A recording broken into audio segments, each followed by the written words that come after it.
Caitlyn before. They're looking towards that Lucian Nami, they're looking towards a Vi. They're looking to, once again, index into early game, but do it towards the bot side of the map in this game in terms of actually having burst and skirmish threat as compared to a Caitlyn lane, which is much more about control. Yeah, we're going to see the Yuumi coming out, inevitably pairing with that Zeri. And you could look towards a jungler. I mean, Maokai is banned out this time, but that Sejuani that we saw in game number 1 from Xiaolongbao could be taken by Kanavi this time around. I will just quickly say, there's an opportunity for a Galio pick here from Knight. Knight has been known to play the Galio. He does love a bit of Galio, so could always be an option if you think the NIP are going to be trying to dive that bot lane regularly.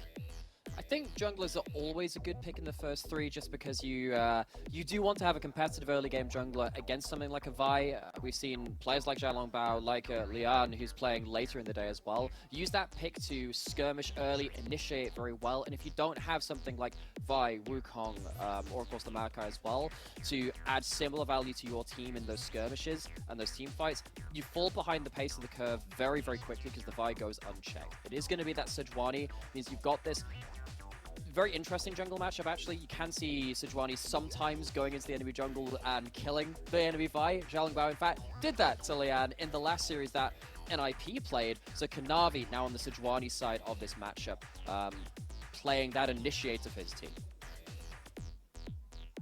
Yeah, the Kassadin being banned away once again, just not going to be allowed on through. Especially against Knight, who will just dominate once he gets a couple of kills for himself. And one thing we see in the LPL as well is the Kassadin quite often ends up being an early mid-game skirmisher somehow, gets a couple of kills, and then you get to that late-game Kassadin way too early. The Azir taken off on the board on the other side. Yeah. This game though, so I kind of completely missed it in the first round bans in the first game. That was where a Sylas ban was. We don't have a Sylas ban in this game. Now, Kassadin, one of the strengths of that champion is that you can pick it into a lot of those kind of lower range AP brawlers as well, like Sylas, or something a bit more assassin-y, like a Akali as well. Sylas is on the table, and both of these players are players of the pick. Actually, with NIP, they've banned away two of the most prioritized Sylas counters. I wonder if they go for that on 4 here, because that does look like it's pretty good with the stolen Sejuani ultimate, and then save counter pick for Invincible on that top side to maybe get a better matchup into 369 than that first game, which of course Invincible lost that Jax versus Gragas matchup in game 1. I feel like JDG are giggling a little bit too much on the cameras there. Like you say, this Sylas pick was a little bit telegraphed. The LeBlanc ban makes me think that Knight knew this Sylas was coming and is ready with something up his sleeves. JDG with 2 picks to go for both solo laners here. The Renekton likely to be for 369. It's possible that it goes mid lane. Dream knows what that matchup looks like. Exactly. It's a great matchup into the Sylas, and it is Renekton Sejuani. You have the luxury of being able to flex it anywhere. Renekton is a great blind pick into the top lane too, into a lot of matchups. But I'm looking at Dream and saying, oh gosh, boy, you're going to have to sit here and play the mirror matchup of the one that you lost against Knight, who absolutely demolished that first game. But it is going to be flexed up towards that top side. So Taliyah instead, so going to take that one back. Renekton staring him down for the top lane instead, playing up against Knight's roaming mid laner of the Taliyah. Yeah, so not quite the Galio that I tried to predict, but a similar idea in that you can always get down to that bottom lane to try and stop the dive as the Gwen comes out as well for Invincible, looking at that top side to go up against the Renekton.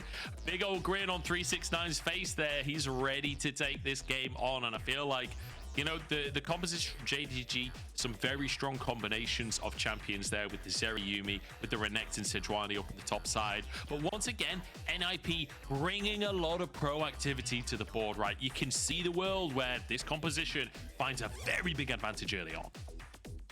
I think there are definitely options for them to skirmish, particularly with the Vi, the Sylas, Lucian, Nami. Lots of ability to move forwards aggressively, but it's not like they're going to have lane shove in each of these lanes as compared to that first game draft. You have a Taliyah that's shoving you in. You have a Renekton from the outside and seeing how they played the game, how they choose to play the game. And it is so hard to predict when you have players like Kanavi, players like Etienne as well around this league. Lots of very famous, innovative pathers. You can expect them to play towards certain lanes, and they'll do something completely different. We see a level 1 of Skond abduct over the wall, getting into the tri-brush, but missing pings go down, and IP spotted out. We need a VAC ban on some of these players. How on earth did Ruler and Missing know that was happening? How on earth? Because I mean, NIP played it well. The abscond abduct, as you say, over the dragon pit to try and collapse on the players, but they just know. They just have a sixth sense. They felt it in the Force. It's like, you know when on the Death Star, when Vader knows that Obi-Wan is there? It's exactly that. Again, there's some spooky mystic stuff going on here as NIP. They end up leaving. They don't end up finding a play themselves. Reminds me a little bit of how Gragas and Rakan used to hop over walls, wait for the second cooldown of their CC ability and then go towards that. But JDG not called out towards that, and NIP not getting any easy wins in the early game. Didn't get that in game 1. Certainly not getting it in game 2 just yet. No, not just yet. A start on the chickens here for Kanavi, whereas Xiaolongbao starting on his red buff. Early trades already in that mid lane. Fairly even to kick us off here. But Dream, most importantly, finding push. And that could be massive for finding that level 2. For sure, particularly because Taliyah is a champion with an awful lot of lane priority. Now that they've got that AoE Q back, it was removed from the mid lane for quite a long time when that Q made single target to try and balance that champion who ruled a lot of the meta from Season 5, 6, 7, that kind of time period, but definitely back in force at this point. Knight, once they unlock that ultimate, as you were saying, able to get around that map. Dream can steal the ultimate, of course. It's not really a combat one, but able to get across the map, but that's a long way off yet. And even before level 6 in that last game, we saw some fighting start to commence across the map, but just looks like lane shove for now, not too heavy trades. Yeah, fairly passive early game here. As you can see, Kanavi, like you said, pathed up towards that top side. 369 crashing a wave.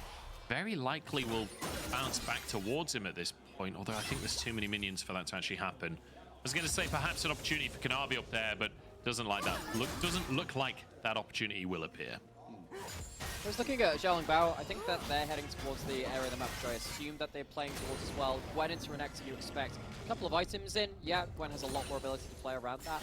But really it is the Lucian Nami looking towards early burst, one item spike, want to get ahead and play around. Maybe linking up with Dream in the mid lane as well. It's basically around mid to bot side and leaving the Gwen to find themselves an advantage post that one item mark. Looking towards the spot lane to see if there's any kind of a look in so far. Yeah, I remember NIP here wanting to kind of, like we said, forge an identity for themselves. So far, I don't really have any preconceived ideas of how this team approaches League of Legends. You know, I always try and hold my opinions of teams until after Chinese New Year. I feel like Chinese New Year changes a lot in the LPL. So we'll see how NIP are going to approach things, not just today, but across the course of the next couple of weeks to really judge what this team is, because I feel like it's a kind of ragtag crew of a lot of different moving parts, some coming from top esports. You know, Photic previously on V5 that now became NIP. He's one of the franchise players, I guess, alongside Invincible, who was on the V5 Academy team and played a little bit with V5 as well. Xiaolongbao, famously RNG player. Like, I feel like there's a lot of different pieces coming together, and how they end up meshing is a different question. Navi showing up towards this bot side on a ward, so Photic control playing with full information of that. And I'm going to assume this isn't going to lead to a play. Surely it can't. Kanavi walking forwards, but not able to find more for that. But, you know, speaking of NIP kind of putting together different pieces, seeing how the puzzle fits, I feel like that's an overarching story for many teams in the LPL. We've seen so many players leave their franchise teams. Scout leaving at EDG. See Rookie, of course, leaving V5 now NIP. Zhuo leaving RNG. So many teams are moving out from the shadow of an era that had defined them for such a long time, and NIP kind of joining in with a lot of other teams to figure out what they do as their next step. Yeah, absolutely. It does feel like this off-season in LPL was a big off-season, right? Where, like you say, a lot of big franchise players. I mean, the fact that Doombee's not playing, like that alone is huge. Yeah, big off-season and a lot to be decided over these next few weeks. But JDG certainly one of the teams that seem to get a good off-season for themselves, right? This is incredibly strong roster. Xiaolongbao trying to make his way in, but good little dodge on the bubble, and JDG will be just fine. Again, it really feels fairly telegraphed that the Vi wants to be going to the bot side. That does leave open for a 1v1 top. That's a level 6 crocodile. Is it a big enough crocodile? Invincible nearly wins the all in there. Well, a level down. Level down, but he pops the ignite to make sure that 369 can't get the most of that trade. Doesn't matter though, because Gwen doesn't have the 6, gonna eat and demolish to the tower, and isn't able to force 369 away from that wave. So still a 1 trade, even if it doesn't lead to a solo kill for the JDG top laner. 369 is just so great. He's so proactive on using his ultimate, right? A lot of players will hold on to their ultimates and, you know, play it very, very safe in the long term.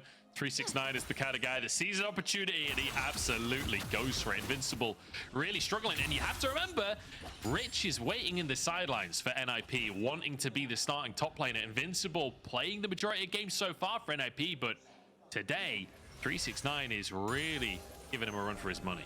Yeah, the mentality of having a player behind you in League of Legends, it's a strange one. Some players find a lot of motivation from that, understanding that they can't rest on their laurels. Others have their confidence upset, and a lot of these players have a confidence factor to them, an ego factor. Invincible and Rich have both struggled in individual lanes, struggled in this 2023 season so far. Not going to be at this play for now, but Photic checking out Dragon. Kanavi and Knight trying to two-man this one, but Missing and Ruler are on the way as well. Right now, this is a 2v4 if Photic and Zhuo commit to the fact. Knight going to use that wall just to deny entry from NIP. It's a good bubble. Is it enough for a Smite? No, Dream into the pit, but can't quite find the play. Knight, though, now alone, has the flash and will dodge the Sejuani ultimate, or should I say the Sylas ultimate. But they get away, they get the Dragon, and honestly, they get away with murder. Get away with murder, but JDG, I mean, they understood that they had Ruler, they had Missing. Yuumi adding a lot of that sustain towards this place. But Xiaolongbao, once again, trying bot lane. Can he find anything this time? Oh! The flash from Xiaolongbao! But it doesn't actually matter. They can't get the kill anyway. It was a really nice predict, though, it has to be said. I was so ready to see that go down to a kill, start the snowball off, but the flash predict, the flash doesn't lead to anything. And once again, Xiaolongbao trying to force something out of bot lane and struggling to make something land. Yeah, really nice mechanics from Xiaolongbao. He is now stood on a ward, unfortunately, so no more will come of this one. Kanavi down in this bottom side, cleared away the ward himself. They're going to try and find a pick on Xiaolongbao. He has no flash, remember, because he just used it in the previous play. They dodge the bubbles. In goes the flail. There goes one kill. Looking for more as well, as down goes Zhuo. And everything goes from bad to worse. NIP fall behind once more. What the hell can you do against this JD Gaming team? First game, mistake in the top side, snowballs the game. This second game, mistake in the bottom lane, an overplay maybe too hard of an investment from Xiaolongbao leads to a lot of gold going into Ruler's Zeri. We know how good this player is on that champion, one of the very best in the world on this AD carry, which has terrorized professional League of Legends for the last year. And now NIP, they're watching themselves once again fall into a point where the early game options are starting to get rather slim for them. They're waiting for the next Vi ultimate, and they're going to have to get desperate again. It's going to be another difficult game. And look at Missing as well. Hitched a ride on the recall from Kanavi there and has moved up to make sure that this Herald can go his team's way. You can just send your support up when you're playing that Yuumi. You don't need the support down in the bottom side necessarily. Zhuo not going to rotate. They're not going to try and contest this Herald. This will just be taken by JDG. And once again, just absolute objective dominance from JDG. Last time around, Kanavi slammed that Herald bot lane and got 4 plates for Ruler. We'll see what he does with it this time. And it does feel like, you just have to scream, they can't keep getting away with this, but of course they can. Flash for flash, awesome mechanics on the play, but there's so many defensive summoners coming out of Ruler and Missing that they can't lead it into anything. Even if the ultimate comes just a little bit later from Xiaolongbao, wasn't available for that play, that damage wasn't available, and you can't go into this play now with a Sejuani, very high HP, starts running at you. It really is just so difficult to watch NIP understand the area of the map that they need to play around, but not being able to do anything about it as they go towards it. Yeah, and honestly, if Photic doesn't have cleanse available there, that's all 3 kills. Like, Photic only just getting away from the root with the cleanse for himself. 369 up in this top side. Kanavi moves in, and Invincible just going to be completely stun locked. Doesn't even get to play League of Legends as he's taken down. 369 are winning. That means we're winning on both sides of the map for JDG. Xiaolongbao wants to change that. 2 plates taken by Photic and Zhuo. With the jungler there, Ruler and Missing giving utmost respect to the play. And this is so typical of Ruler as well, where to characterize Rula as a player, he knows his limits and he plays towards them better than pretty much anyone else. Even if he's not going to be the person that will always do the crazy Jackie Love kind of play, if there is a boundary he can play towards, he'll find his way to make the most out of it, defensively and offensively. Looking for offensive play again. And again, just gets away with it. Kanavi's just gone in as Rula went out. But Kanavi's winning a 1v3 trade. How is this happening? Now the final chapter's there.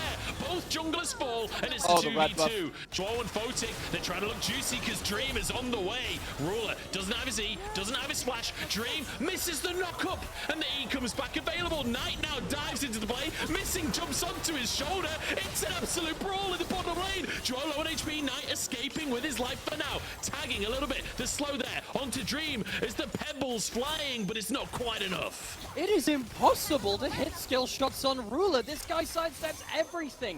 If Rula had worse micro in that play, that would have been a lost confrontation. But NIP, they try and counter the play for once. They're there, and it felt like in a good timing with the right cooldowns, but they can't execute well enough to find themselves something in this early game again. NIP, once again, struggling to string together any sort of play. I feel like when you look at Lucian Nami versus Zeri Yuumi, a lot of players at home have the impression that Zeri Yuumi is weaker early, right? That is not the case when it's Rula and Missing piling these champions. Kanavi trying to get the flash stun onto Xiaolong Bao, but will not find it. But Drake has spawned, so what an opportunistic moment. Again, just everything flowing into each other. You've made the one mistake early on in that bot lane, which has led to bot lane control. That first dragon, yeah, was a bit of a steal. The second one is anything but that. Once again, an early mistake for NIP. Means that they're struggling to play through their team composition. We haven't seen Xiaolong Bao and Dream manage to get a big pick-off play with a Vi and a Sylas. We haven't seen Photic and Zhuo being able to play around burst trades. Heck, they haven't even really reached their first item spike to be able to play around that yet. Maybe NIP can find something from that, and now they're trying to play through the mid-jungle.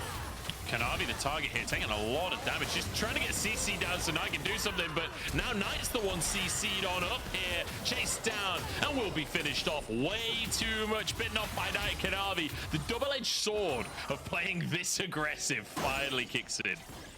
So finally, NIP finds something on the map. It's through the mid-jungle. We just about called that out before that play happened. It's something that they could maybe look towards. And they finally find something. Is it enough? They don't have an objective to go towards. They have a couple of plates just as they fall off. It is a win, but it's not going to be something like JDG that they can snowball into anything much more. That's cleansed out. The flash comes on through as well as Rula is actually going to die for this one. But Xiaolong Bao there to body block. It doesn't matter. The damage is insane. This is a 2v4. That's 2v4. Rula is on another level as he burns through that bounce. Zhuo going down. Jumps over the wall for the triple. And here's Kanavi to finish the play. Rula is insane. Bow down to the liege of the LCK joining the LPL. Rula is here. He has arrived and he is taking absolutely zero prisoners. Once again, you cannot hit skill shots on this guy. You cannot take him down without a fight. And NIP, you just gotta feel so bad for them. Against any other player in the world, that would have been a one play. That would have been something to work around. But not against JDG's all-star AD carry. How the hell does this even start? Is Photic caught out alone? But credit to Rula and Missing for seeing the angle, which is seemingly no one else could. Even with Vi getting the CC, they don't have the follow-up. They've been outspaced, they've been outdistanced, and Rula finds the space to thread the needle. What an insane 2v4 play. I love the timing of that. The Q into E, he knows he's got that final Q just enough to finish the job. Zips out. During the replay, Invincible has been killed again, by the way, in the 2v1 from Kanavi 369. What? Oh, yeah. Rula just plays so perfectly. Like, every single input is immaculate. Now they're trying to get onto him once again. Can they do it this time? Look at the CC chain. They take down the raid boss. It takes 4 players and 1 million ultimates, but they managed to get the kill. That one felt personal. I'm going to throw it out there. I think that one had a couple of more Been some emotional weight to it than the others, and now Knight missing, comboing up, but this is how much you have to invest from an IP to get a 50-50 play onto Ruler. The last time they went onto Ruler, they got absolutely shredded. They finally find something, but even with that, they lose a Herald. They're getting pushed in across the map. It's a silver lining, it's a feel-good moment, but even with that, you can argue that it's an even trade for JDG.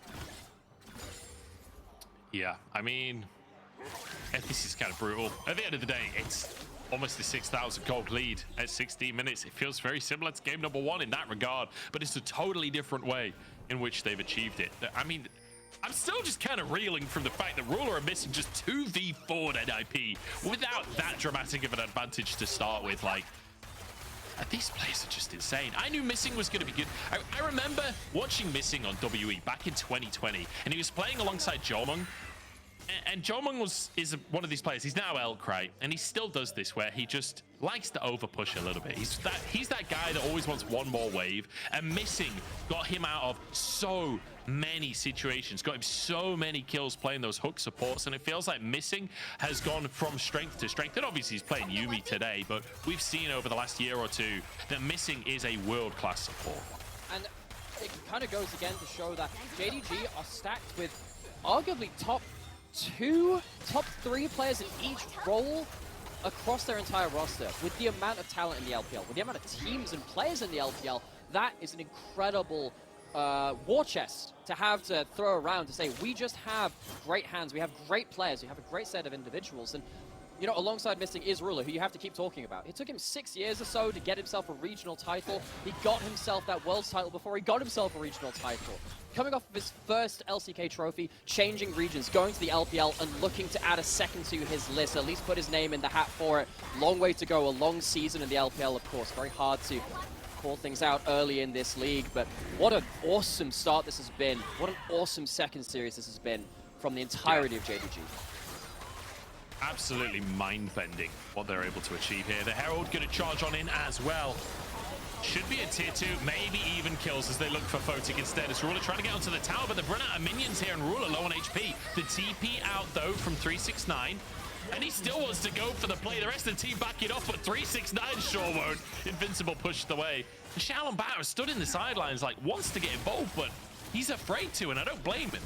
Oh, but he's trying to now onto 369, but he has Flashy as ultimate, and they're committing 5 people into the Renekton. There was a TP there to get the players off. They bring down 369. But in the meantime, JDG, they're happy to sacrifice their top laner because they're getting Drake, and then Knight just chunks out Tree with the jungle as well. I mean, this is 3 Drakes at 18.5 minutes for JDG. The gold lead's still at 6,000. Just the sheer tempo of these 2 games that we're witnessing. Yeah. Like, they play so fast. It's breakneck speed. And this is a time where that word tempo, it's been so weirdly used in League of Legends, but it is completely apt here. It's like check in chess, because every time JDG make a move, it forces an IP into a lose-lose situation. Either you lose the game, or you make a play where you trade even or down, and it's still going to lose out in the long run. Every time NIP use these combos, like the Lucian Nami ult, like the Vaya and the Sylas moving forward, it feels like they're losing an objective. They're losing a kill somewhere else on the map. Sure, they get 369 down, but just like when they killed Ruler beforehand, it feels like an even trade at best. Yeah, using that Vi ultimate, another knock up there from the Vi. The Gwen ultimate comes up through as well, just to make sure that they do finish the job on that kill. And the TP came out from Knight just before that replay as well to deny a tower from Invincible, which means the tier 1 towers are still up all the way across the map for JDG. They are not even going to let a single objective bounty go the way of NIP. Yeah, that'd be very generous of them to allow that. And again, it's just this full court press. JDG having some point of pressure at all points in time and a response somewhere else. Again, you see that dream. Xiaolong Bao trying to combo up. This is the way that they should be trying to play. They have to find something rather than passively bleed it out, being held at, you know, with a sword pointed at them. They're trying to make a play, but again, how much can they really commit to this without threat of a turnaround? Oh my. Kanavi barely even takes damage. Great little ultimate onto Dream, just completely flips the play. And now 369 trying to get in. Kanavi frontlining for the time being, but Xiaolong Bao just gets shredded as he goes in. Invincible has to flee. The slow not quite going to land onto him, but Kanavi chasing Dream now. The flail goes wide, and the bubble will save the NIP mid laner. But one pick is enough because it's the jungler that went down, and JDG's eyes go straight to the purple worm. And if JDG had been holding NIP at check, holding him to the high tempo of the game, forcing them into bad situations, this one feels like checkmate. You lose jungler, you're probably losing the Baron. NIP are looking on in despair as the game is just continually pulled away from them. Yeah, not a single ultimate available on either team there, and NIP just no way to start the fight without their Vi. The Vi is the centerpiece. That's the linchpin of the composition that kicks everything off. And it felt like there was no way in for NIP. Baron in pocket in that 6,000 gold lead, extended to an 8,000 gold lead, and you just know it's only going to get bigger with Baron in tow. It only gets worse from here. You might be able to get onto one of these carries at this point. We already saw that Knight can turn up to the plate. You can already see the Kanavi will fly over a wall. Yuumi keeping people topped up. This is, again, similar to game one. NIP are in a position where they have an aggressive combo, but they don't have the real ammo left in the cartridge, really, to finish off these big plays. They don't hit their target at this point. Knight joins the play, and remember, the wins that they had beforehand were onto single, isolated members. When they finally face everyone, they have to be playing a fighting retreat right from the start of this. They lose their jungler. That's, of course, the worst person to lose when Baron's on the table. Yeah. And it feels like that is the death blow for the series. Do you know, watching that replay again, the weirdest thing about it is Xiaolong Bao didn't actually land his Q on Kanavi at all. The whole time he was in his ultimate animation, it was like he'd CC'd himself, and he was the one that was going down instead of Kanavi. Even though both of them are fundamentally stunned at the time, it's actually Xiaolong Bao that then had to try and flash away, try and Q away. And now Invincible, the Shrouded, the Hallowed Mist is going to save him for a second, but taken down nonetheless. And this will be the first inhib of the game. And off the back of that pick, it might be more as well. There's a wave in the mid lane. It's not quite pushed in, but there is a TP available for Knight. He could go over there, or he could just walk on over there, to be quite honest. It's not like there's any opportunity for NIP to punish you at this point. Slowly but surely, JDG dominating, and it feels good to see a super team playing like a super team. It does, because it is... The problem with the super team is often they don't feel more than the sum of their parts. But in this game, these two games we've seen back-to-back, we've seen every single member of JDG have their moment to shine, have their moment to step up. And you know what? I feel so terrible for NIP staring this down, because it feels like there is nothing they can do against these 5 players. And it feels incredible to see, like, you know, this mix of players, a different approach in where the Korean players are on an LPL roster. Like, historically, it's typically the solo laners that are your Korean imports. On this roster, it's the AD carry and it's the jungler, both of which in their time have been named like the best player in role by the community. Like Kanavi back when he was on Griffin, and at times when he was on JDG, like in 2020, insane performances. Ruler as well, literal world champion, and many times has been in that conversation. Like, if you could have 2 Korean imports on your roster, these are the 2 players to have, that is for sure. Here we go, pulled in, taken down, there goes Xiaolong Bao. Kanavi will be answered though, perhaps an opportunity for NIP to turn a fight around, but Ruler's still going, so is Knight. Dream wants to get in there, Photic, a bit more damage onto 369. Dream on a flank, but spotted by a control ward. And I think that might be the end of his big old flank play. Top inhib, surely to go down here as NIP with no Xiaolong Bao. Again, no way to engage the fight here. Photic wants to get more damage, but he just can't get in. And the Taliyah as well, denying the dashes from Photic and Dream. And it's so hard for NIP to land any sort of significant team-fight victory. They finally take down the Sejuani, but that's not diminishing the damage that comes out of JDG. You're using a lot of tools to do so as well.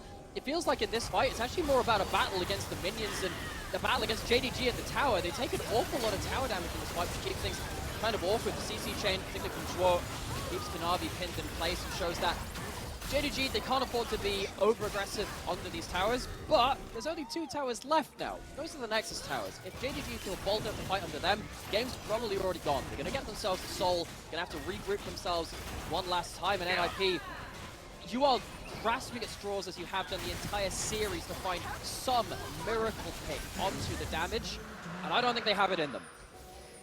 I'm going to be honest. You said if JDG feel bold enough to fire into the Nexus Towers. There is no if. They definitely feel bold enough to fire into the Nexus Towers. Just say they got Mojo, man. Oh, they got Mojo. Oh, they've got Mojo oozing out of every orifice. Dream trying to make a play here. Shalabao behind enemy lines. He's onto Ruler. It's roots across the team. They get him. Ruler is down. And NIP, perhaps an opportunity. Kanavi, though, back onto Dream is Invincible. Stunned up on the front line. Knight is still here for the damage. It's 369. Dives into enemy lines here. And it's just shredding them. They can't bring down the Croc. Knight has to finish these kills, but he just can't find the skill shots for the time being. Invincible forced back. Supers are pushing in. A pick onto Ruler, and yet still it feels like JDG forced NIP out of the fight. Yeah, they managed to catch Ruler in a CC chain while he had stopwatch, while he had flash. Doesn't get to use either of them. So public enemy number one, the Monarch in distant lands, is taken down 5-2 and 5, but it's still one kill. It's not enough for NIP to barely even leave their base. You can talking about how 369 was impacting that last fight. He sat in the enemy jungle waiting like that crocodile under the water's surface. You are still so afraid to walk anywhere outside of your base, and you should be. Invincible, it feels like he's safe on this wave. He's not. G'day, Invincible. You're in alligator territory. Here comes 369, stuns him up, and the rest of the gang pile on in. Invincible not really living up to his name in this one. 0-4 now. Yeah, And, Invincible series, it's like, you know the actual Invincible TV series, every time you mention the name, there's blood splattered on the screen. That has been NIP top laner's life in this series. Every time JDG have looked towards it, whether it's 369 isolated, whether it's been the Gwen been dumped on in side lane, it's just gone from bad to worse. And NIP's top lane troubles, they're not finding a solution to them today. Certainly not. As 369 pushes on forward, a TP out from Knight with Baron in pockets, their second of the game. A bit of a slower game here from JDG. It'll be looking like a 28-minute win. Still a pretty quick game by most team standards, but not for this squad right here. As they'll push all three lanes. They don't actually have any minions to work with just yet. Knight actually forced the flash by Photic there. NIP, they're doing their damnedest to hold on in this game, but the final chapter comes through, and the health bars are just eradicated. What can you do here? The knockups come through. Photic almost one shot there as he's forced away. And Xiaolong Bao, not long for this world. The supers pile on in, and that will be game. That will be series. That will be match for JDG. And Zhuo left alone on the fountain as the Nexus will fall. And JDG show us how they mean to go on in the LPL.